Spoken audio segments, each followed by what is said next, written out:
Y bueno, mis hermanos de Facebook, nuestros hermanos de YouTube, muchas bendiciones a cada uno de ustedes en esta hora de la tarde. Que el Señor les bendiga. Y bueno, vamos a dar inicio con el programa de nuestra hermana Adela Hernández. Y ya la tenemos aquí con nosotros. Y bueno, pues ya le voy a estar dejando el lugar, hermanita. Dios me la bendiga.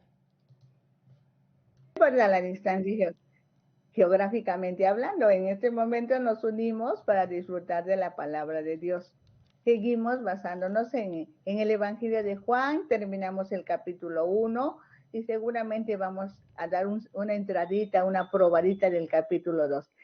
Le damos gracias a Dios en esta tarde con una corta oración. Dios de amor, te adoramos, te exaltamos y glorificamos tu nombre.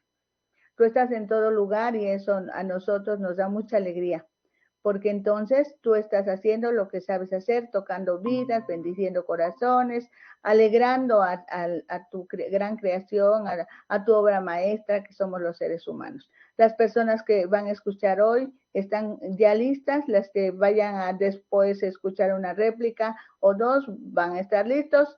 Tu nombre solamente debe ser glorificado. Gracias Dios. Amén. Estábamos hablando del profeta que había venido del desierto de Judea y que enseñaba respecto de la profecía de la venida del Señor Jesús, de la primera venida del Señor Jesús. Y las personas que estaban de acuerdo con él eran bautizadas. La Biblia dice que estaba bautizando del otro lado del Jordán, cerca de Betábara. Juan había recibido instrucciones precisas para poder identificar a Jesús. Él lo define como el Cordero de Dios que quita el pecado del mundo. Y dice, vi descender del cielo el Espíritu tomando forma como de paloma y permaneció sobre él. Juan Bautista se está refiriendo al Señor Jesús y dice, yo no le conocía, pero el que me envió a bautizar con agua fue el que me dijo, sobre quien veas descender el Espíritu y que permanece sobre él, ese es el que bautiza con el Espíritu Santo. Y yo le vi y he dado testimonio de que este es el Hijo de Dios. Estaba cumplida la misión de Juan. También Juan sabía que esos alumnos, que eran, por decirlo así, que eran suyos, tendrían que ser alumnos de Jesús, porque para eso los preparó. Él vino a abrir el camino. Dentro de la preparación que vino a hacer, también vino a preparar el corazón de los hombres para que reconocieran al Señor Jesús. El pasaje que escogimos para hoy es el versículo 35 del capítulo 1. Empieza diciendo, el siguiente día. Otra vez estaba Juan con 2 de sus discípulos. ¿Cuántos discípulos tenía Juan? No nos dice la escritura. Seguramente eran más de 2, pero en ese día había 2 con él. Y cuando estaba por ahí Juan, dice la escritura, mirando a Jesús, dijo, he aquí el Cordero de Dios. Juan manifiesta que el que va pasando es el Cordero de Dios. Y es entonces cuando los 2 discípulos que están con él caminan para seguir a Jesús. La Biblia no marca aquí si se despidieron de Juan, si le pidieron permiso o si solamente siguieron a Jesús. Tampoco dice que Juan se haya disgustado. Ya lo había dicho antes Juan, es necesario que yo mengüe para que él crezca. Él sabía que su trabajo había concluido, porque el Señor Jesús tenía la edad física, la edad espiritual, tenía la condición para continuar en lo que Juan había iniciado. Estos 2 discípulos siguen a Jesús. No dice que le hablen al maestro, dice que lo siguieron. Jesús se da cuenta porque dice, volviéndose, así dice el pasaje, volviéndose, regresando, volteando a ver, comprueba que lo están siguiendo. Y la expresión que dice esta versión que yo uso, la Reina Valera 1960, dice, ¿qué buscan? ¿Por qué me siguen? A lo que ellos contestaron, Rabí. Este es un nombre que muestra respeto, es un reconocimiento de la autoridad de Jesús. Rabí quiere decir maestro. Están reconociendo que el Señor Jesús es maestro. Eran discípulos de Juan. Juan era su maestro, pero Juan explica que él solo viene abriendo el camino y que después va a llegar otro que es mucho mejor que él. Y estos discípulos de Juan lo entendieron muy bien. Y cuando Juan les dijo, este es, seguramente les dijo, a él sigan, este es el que viene después de mí, pero era primero que yo, lo siguen naturalmente. Estos discípulos le hacen preguntas a Jesús. ¿Dónde moras? O de otra manera, ¿dónde vives? ¿A dónde te podemos localizar? A lo mejor, si fuera nuestros días, le hubieran dicho, ¿puedes concedernos una cita? Pero aquí hay algo que considerar. Jesús fue el que realmente entabló la conversación con ellos. Y ellos están siguiendo la conversación a Jesús solamente. Cuando le preguntan al Señor dónde moras, dónde vive, Él les dice algo. Vean, vengan y vean. Desde ese momento empezamos a comprobar que el Señor Jesús no decía mucho, no explicaba demasiado. Él hacía, Él actuaba. En estos 9 primeros capítulos del Evangelio de Juan, vamos a encontrar sucesos o eventos que se dan y derivados de estos eventos, Jesús da una explicación y ubica a las personas. Esto mismo hizo desde que estos 2 discípulos de Juan hicieron seguir a Jesús. Dice, vengan y vean, vengan y vean. Esa expresión nos hace reflexionar. El Señor Jesús quiere que nosotros estemos no solo siguiéndolo de lejos, a ver si lo alcanzo. No, quiere establecer una plática directa con nosotros. Y luego quiere que estemos cerca de Él y que podamos comprobar con nuestros ojos qué es lo que Él está haciendo. ¿En qué consiste el establecer el reino? Porque ahora el Señor Jesús ya murió en la cruz, está en el cielo, pero sigue presente. Dijo, no los voy a dejar. Voy a estar con ustedes todos los días hasta el fin del mundo. Por medio del Espíritu Santo, Él se hace presente a nuestras vidas y Él quiere siempre demostrarnos a dónde está y qué hace. Vengan y vean. Pero esa expresión también dice, haz uso de tu voluntad. Toma decisiones. Este es otro tipo de acercamiento. En otro momento, hicimos mucho énfasis en cuanto a decidir si vamos a ser discípulos o no, si vamos a aceptar que seamos hijos de Dios. Pero una vez que ya somos hijos de Dios, nos convertimos en automático en sus discípulos. Ahora el Señor quiere que nos convirtamos en eso, en alumnos que estamos aprendiendo, y por ello debemos estar en la práctica, debemos estar en la acción. Estas 2 expresiones, vengan y vean, son acciones que debemos hacer nosotros. No podemos seguir al Señor Jesús de lejitos, casi vamos con Él, pero solo lo seguimos. No podemos ir atrás de Él. Jesús no quiere eso. Jesús quiere que vayamos a la par, no atrás. Estemos ahí juntos, veamos, comprobemos, con el sentido de la vista que Dios le dio a los seres humanos para que puedan ver. Ellos fueron y vieron dónde moraba y se quedaron con Él. Aquel día se quedaron con Él, pudiéramos decir, estos son los primeros discípulos que ya se quedaron con Él. Por este escrito y por otros escritos de los evangelios sinópticos, parece ser que se quedaron solo por un lapso de tiempo.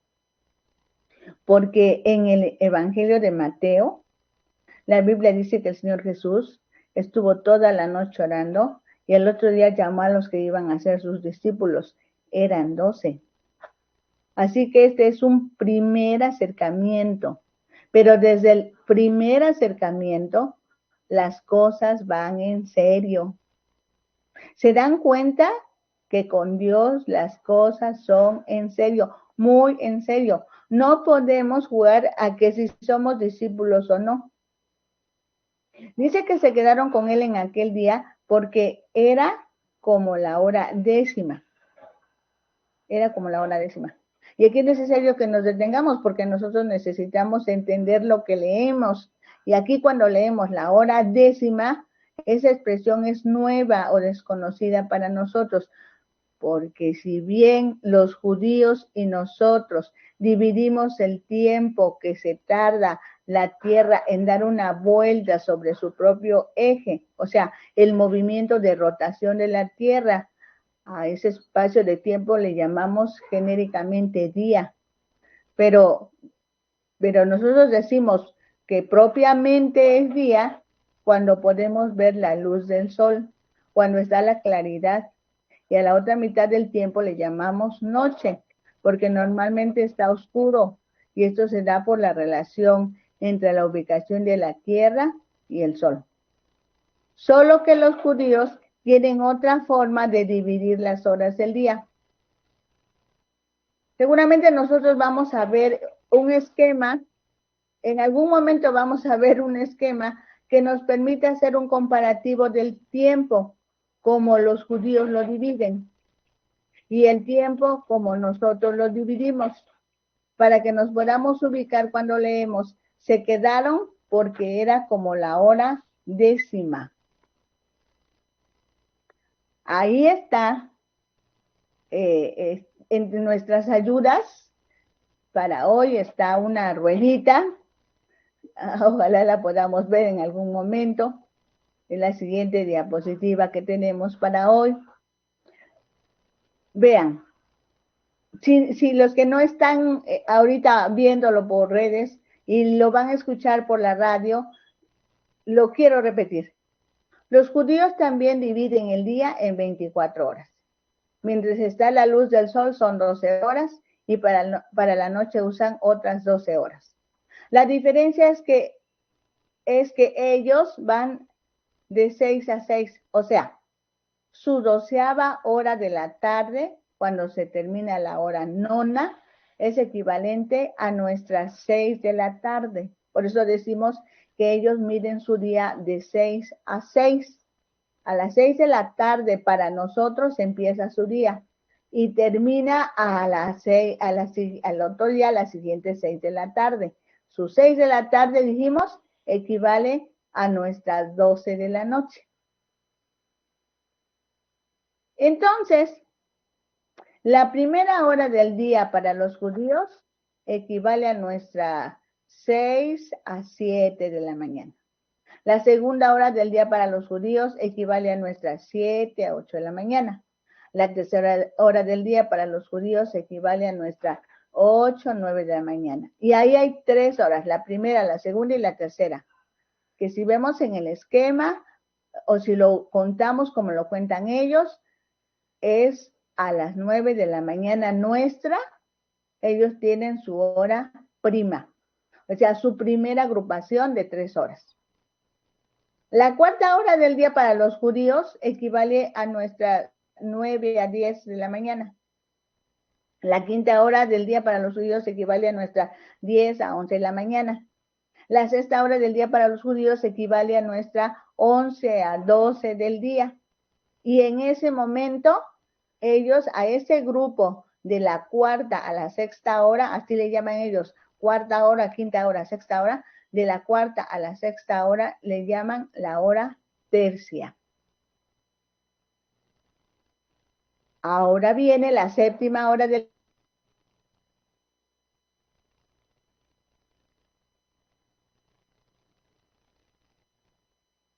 la tarde a 2 de la tarde nuestras. La novena hora del día para los judíos equivale a nuestras 2 de la tarde a 3 de la tarde. Y viene a la hora sexta para ellos, o sea, de la séptima a la novena es la hora sexta. Pero viene la décima hora, de la que estamos hablando en la Biblia, es la décima hora del día para los judíos, que equivale a nuestra 3 a 4 de la tarde. La 11ª hora del día para los judíos equivale de 4 a 5 de la tarde y la 12ª hora del día para los judíos equivale a nuestra 5 a 6 de la tarde. Y ese grupo de 3, de 10, décima, 11ª y 12ª, es la hora novena. Por eso los discípulos que eran de Juan se quedaron con Jesús, porque era ya la hora décima. Y como para ellos el día termina a las 6 de la tarde, solo faltaban 2 horas para que el día terminara. Ahora ya sabemos, cuando digan la hora décima, son las 4 de la tarde de nuestro reloj. Es interesante esto, porque ahora cuando nosotros leamos en otras partes de los evangelios, vamos a ir a hacer ese repasito que estamos manejando, y en ese repasito que estamos manejando nosotros, nos vamos a poder ubicar correctamente. Y ya en la noche, pues están las vigilias de la noche. La primera, la segunda, la tercera, la cuarta vigilia, y también las separan de 3 en 3 horas. Esa es la forma en que los judíos miden el tiempo del día. Después, ellos se adaptaron a la forma en que los romanos la miden. Los romanos la dividen en 3 partes el día, en 3 partes la noche. Pero por el momento lo vamos a dejar así. Así que allá en el Evangelio dice, se quedaron porque ya era la hora décima. Sí, ya estaba por terminar el día y los judíos en la noche difícilmente salen. Ahora debemos tener en mente, si alguna vez han visto, si pueden ver ahora el mapa de Palestina.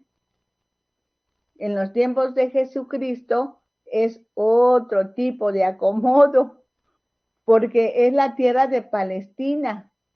La tierra de Palestina tan bendecida, tan pródiga, tan accidentada, con tanta historia, con tanta belleza, con tanto sufrimiento en algunas ocasiones, con tanta guerra, con tanta producción, con tanta vida de Dios ahí. Pero para este momento de la historia que estamos hablando del siglo I antes de Cristo, ya sabemos que los romanos están dominando, lo que presenta una división política diferente. A ver, veamos el mapa. Aquí en el material de hoy es la siguiente diapositiva. Ahí está el mapa. Si no lo tienen a la vista por alguna razón, después lo verifican. Está Galilea, está Samaria y Judea. Podemos decir que si lo comparamos con la República Mexicana, pudiéramos hablar de 3 estados, por ejemplo, Tamaulipas, Veracruz y Oaxaca. Dice la lectura que Juan predicaba por el desierto de Judea, hacia el oeste del Mar Muerto. Por ahí está el desierto. Parece que no podemos pasarlo, pero ustedes lo van a ver después en un mapa, por favor. El río, ahí está. Juan bautizaba, Juan predicaba por el desierto de Judea, y como el río Jordán desemboca en el Mar Muerto, así que cerca del Mar Muerto eran los lugares por donde Juan predicaba y bautizaba. Dice el registro bíblico que estamos siguiendo, estando ahí Juan con sus discípulos, 2 de ellos siguieron a Jesús. Ahora vamos a hablar de los discípulos. ¿Quiénes eran? Uno era Andrés. No dice la escritura quién era el otro, pero se entiende que el otro era Juan, el que escribe el Evangelio. Estamos hablando del otro Juan, estamos hablando del discípulo amado, del escritor del Evangelio. Sí, eran entonces Juan y Andrés. Y aunque Juan y Jesús se conocían, es hasta cuando viene la revelación del Espíritu Santo a Juan Bautista que Juan, el escritor del Evangelio, identifica a Jesús y por eso lo sigue. Pero Andrés tiene un hermano, Simón Pedro, y dice que Andrés halló a su hermano Simón y le dijo, hemos hallado al Mesías. Eso quiere decir que lo estaban buscando. estaban interesados en identificar quién era el Mesías, pues habían escuchado a Juan Bautista en su mensaje. Cuando Juan Bautista dio su mensaje, dijo, viene tras mí uno que es mayor que yo, que es más poderoso, que nos va a bautizar con el Espíritu Santo. Andrés y Juan, este Juan es quien después escribió el evangelio que lleva su nombre. Es este evangelio en que estamos basando las meditaciones, él lo escribió. Pero en ese momento, Andrés y Juan no se conformaron con la noticia que escucharon de labios del profeta Juan. Seguramente ellos pensaban también, ¿quién es? Porque nosotros queremos estar con él, queremos ver dónde vive. Esto explica por qué le dice a su hermano, hemos hallado al Mesías, al Cristo, al ungido. Porque Mesías es la palabra que se usa en hebreo y Cristo es la palabra que se usa en griego para expresar ungido. En la historia de Israel, ungir con aceite tenía el significado de apartado, consagrado, dedicado a. Se ungían a los profetas, a los reyes y a los sacerdotes. Con eso querían decir, solo te vas a dedicar a esto. Cuando en el Nuevo Testamento se identifica a Jesús como ungido, se está indicando que Jesús había sido apartado por Dios para ejercer estos tres ministerios. Jesús era profeta, Jesús era sacerdote y Jesús era rey. Se puede precisar la expresión porque Jesús es Dios y entonces en todo tiempo Jesús es profeta, Jesús es sacerdote y Jesús es rey. Solo que es el Rey de Reyes, es la máxima autoridad. Andrés, entonces, encontró a su hermano Simón y lo llevó con Jesús. Jesús, cuando vio a Pedro, dijo, tú eres Simón, hijo de Jonás. Tú serás llamado Cefas, que quiere decir Pedro. Pero ¿saben qué? Esta es una revelación. Esto es algo muy importante. No dice que Simón haya hablado con Jesús. No dice que le haya saludado. Rabí, qué bueno que te encuentro. No, no. Cuando Jesús ve a Simón, le dice, tu nombre es Simón, pero tú te vas a llamar Pedro. O sea, tú tienes un nombre. Para los judíos los nombres son muy importantes, pues definen la identidad, además de estructurar su vida e influir en su destino. Simón viene de la palabra Simeón y significa Dios ha escuchado. Jesús le está diciendo entonces, tus papás te asignaron este nombre, pero te voy a cambiar, a ti te voy a cambiar hasta el nombre. Tu nuevo nombre es Pedro, que quiere decir piedra. O sea, yo necesito a alguien fuerte, alguien que sea, podría decirse, duro, alguien que pueda servir como plataforma, que pueda echar cimientos, alguien que pueda ser parte de la edificación de un edificio bien hecho. A partir de ese momento, Jesús empezó a trabajar en la vida y la personalidad de Simón para transformarlo en Pedro. Y un momento muy significativo en la vida de Simón Pedro fue más adelante, cuando ya estando con todos sus discípulos, Jesús les pregunta, ¿qué dicen del Cristo? O sea, ¿qué dicen de mí? Los discípulos en ese momento le dicen, pues unos dicen que eres Elías, otros dicen que eres Jeremías, otros dicen que eres alguno de los profetas. El Señor Jesús se voltea hacia los discípulos y les dice, ¿y ustedes quién dicen que soy yo? Simón Pedro de inmediato dice, tú eres el Cristo, el Hijo del Dios viviente. Jesús le dice a Pedro, debes saber que eso que acabas de pronunciar te lo reveló mi Padre. Ahora yo te digo que tú eres Pedro, piedra, roca pequeña, fundamento de mi iglesia.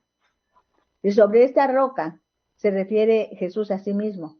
Edificaré mi iglesia y las puertas del infierno no prevalecerán contra ella. Un cambio, una transformación en la vida de Simón Pedro. Pero esto que iba a suceder, Jesús ya lo sabía desde el principio, desde que Andrés lo presentó a Jesús. Por eso, en el momento de la presentación, Jesús le dijo, tú eres Simón, hijo de Jonás, pero tú serás llamado Pedro. Detengámonos en este momento. Andrés le dijo a Simón, hemos hallado al Mesías, y lo llevó con Jesús. Compartió su hallazgo con su hermano. Basándonos en este ejemplo, los que ya encontramos, los que ya conocemos o hemos creído en Jesús, busquemos a nuestros hermanos y compartamos con ellos nuestro hallazgo. Podemos decirles, yo soy hijo de Dios, ven, vamos, te llevo, te animo. Otra forma es mostrar que Jesús está en nuestro corazón, viviendo cotidianamente, de la misma manera en que Jesús se desempeñó cuando estuvo aquí en la tierra, aunque eso es más difícil. Pues la familia conoce cómo somos, conoce nuestros arrebatos, conoce nuestras deficiencias, conoce a veces hasta nuestra falta de compromiso. De ahí la importancia de permitirle a Jesús que moldee nuestras vidas de acuerdo a su voluntad, a fin de que cuando Dios quiere encontrarse con alguna persona, solo le diga que nos vea a nosotros y estará mirando al Mesías, al Cristo. Pablo lo dijo, imítenme a mí, como yo estoy imitando a Cristo.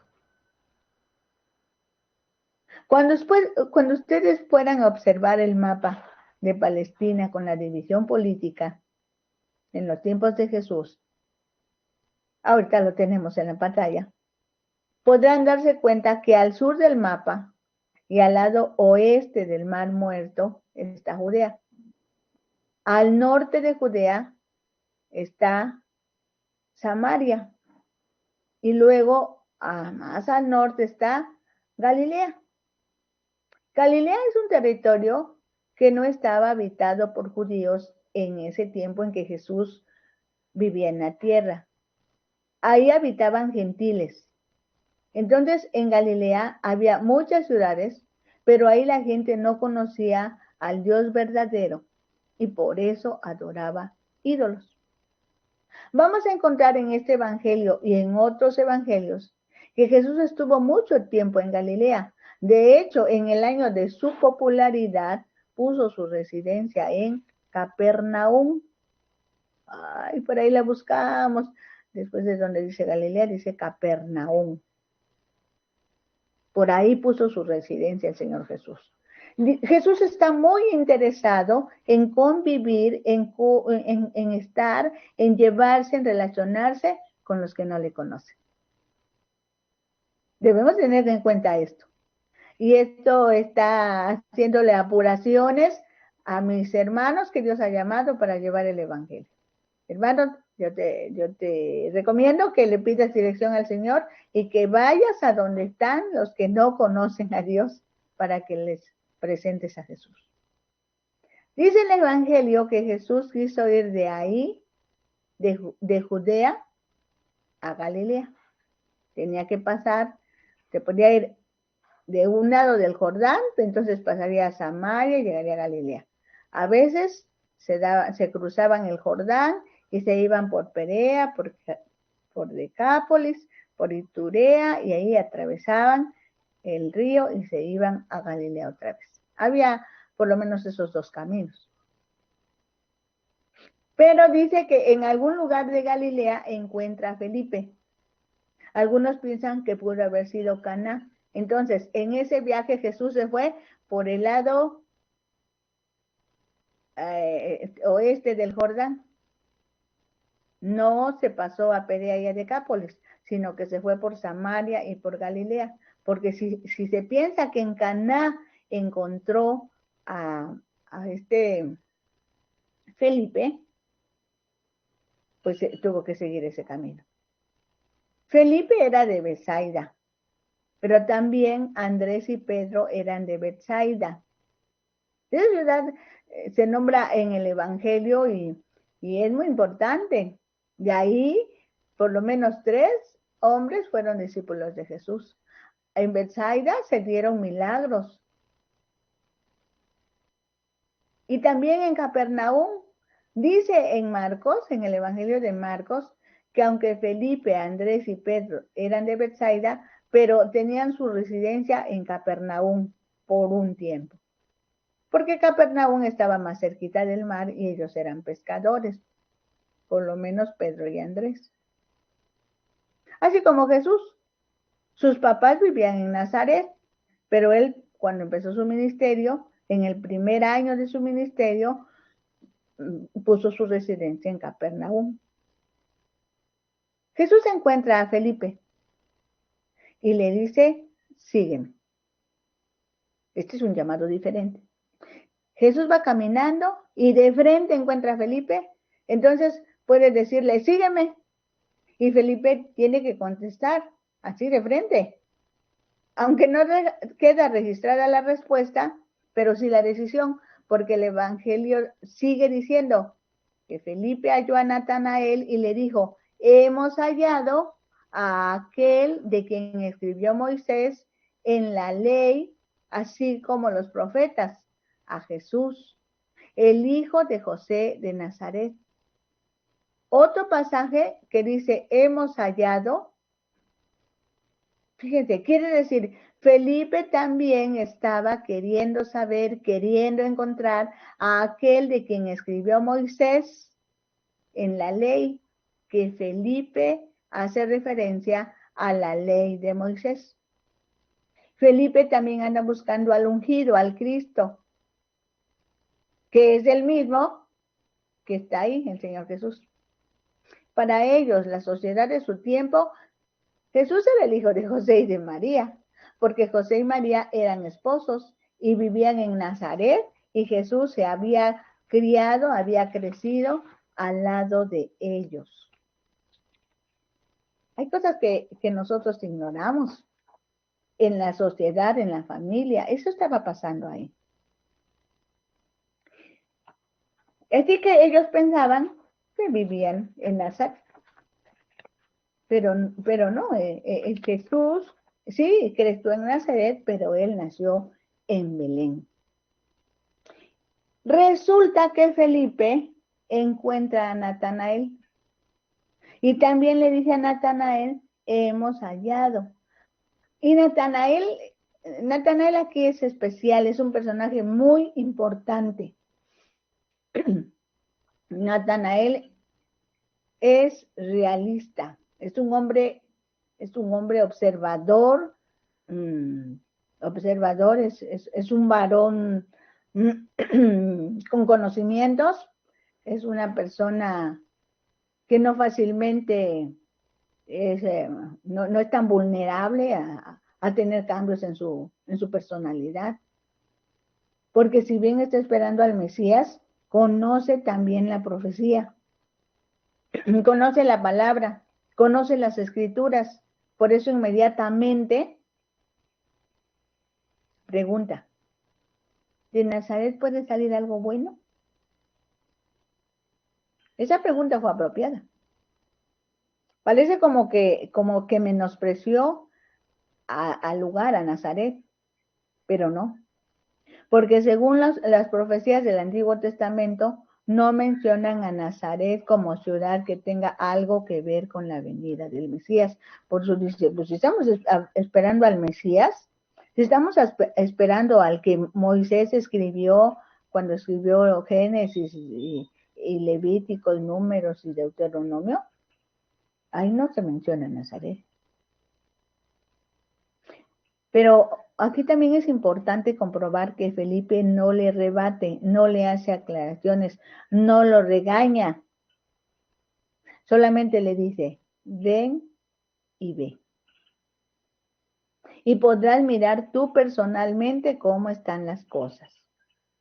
Si recordamos esas palabras de venir y ver, que es lo mismo que decir ven y observa, Jesús se las había dicho a los primeros discípulos que lo siguieron, a Juan y Andrés. Pero en ese momento no estaba Felipe como para argumentar que Felipe ya sabía cómo tratar asuntos parecidos. Hacemos hincapié en este incidente para puntualizar que cuando nos movemos en el mismo espíritu, en el espíritu de Dios, nuestras actitudes, nuestras reacciones, nuestros proyectos, aunque las actitudes son nuestras, pero los proyectos son de Dios, van a coincidir con nuestros hermanos, van a ser muy parecidas nuestras reacciones, porque la instrucción es la misma, ven y ve.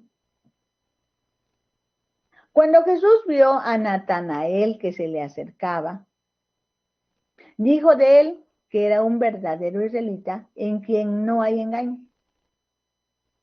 Natanael no es de las personas que se siente halagada y que corre el riesgo de llenarse de vanidad. Natanael reacciona de otra manera. Le dice a Jesús, ¿de dónde me conoces? Esta pregunta nos permite confirmar que Natanael y Jesús no se conocían, no se habían visto antes, no se habían encontrado, no habían tenido esa oportunidad. ¿De dónde me conoces? ¿Cómo es que tú puedes decir que yo soy un verdadero israelita en quien no hay engaño? Entonces Jesús le dice, antes de que Felipe te llamara, cuando estabas debajo de la higuera, te vi. Esa respuesta de Jesús impactó todo el ser de Natanael, pues descubrió que ese hombre sabía muchas más cosas de las que parecía saber. Inmediatamente respondió, Rabí, tú eres el Hijo de Dios, tú eres el Dios de Israel. Me imagino yo, Adela, me imagino lo que produjo en su ser ese descubrimiento. Y Jesús en esa conversación le responde, porque te dije que debajo de la higuera te vi, ¿crees? Realmente para Natanael eso era asombroso, pues no se conocían, nunca se habían visto. Y cuando Jesús lo encuentra, dice, tú eres un verdadero israelita. Y cosas mayores que estas verás. De cierto te digo que de aquí adelante vas a ver el cielo abierto y a los ángeles de Dios que suben y descienden sobre el Hijo del Hombre. ¿Por qué hace el Señor Jesús esta mención? Porque Natanael sí conoce la Escritura. Y el Señor está hablando de aquel evento precioso cuando Jacob durmió en el suelo con una almohada de piedra, que iba huyendo, que tenía miedo, y cuando sueña esa escalera, él también se asusta y dice, Jehová está en este lugar. Y yo no lo sabía. Eso lo sabía bien Natanael, ese pasaje lo conocía bien Natanael. Por eso Jesús alude a esa expresión. Y en este corto relato, más de uno de nosotros podemos identificarnos. Entonces la reflexión personal es diferente, pero muy parecida. Pues algunos de nosotros ya tuvimos ese encuentro con Jesús, porque alguien nos habló de él. Encontramos a alguien que nos dijo quién es el Cordero de Dios y empezamos a seguirlo. Aunque hubo un momento en que Jesús se detuvo, volvió, nos miró y nos dijo, ¿qué buscas? Ay, qué precioso Señor. A lo que nosotros contestamos y hoy estamos plenamente identificados con Él. Sabemos quién es Él, sabemos que estamos en Él, ahora nos conocemos. También pudo ser que algún hermano nuestro lo halló primero y luego nos animó a venir a Jesús para que nosotros pudiéramos comprobar quién es. Tuvimos un encuentro personal y le hemos permitido que vaya haciendo cambios profundos en nuestras vidas hasta que seamos transformados a su imagen para que podamos cumplir los propósitos que Dios tiene para cada uno. Otros más hemos tenido casi de manera abrupta un encuentro personal con Jesús y tuvimos que tomar una decisión ya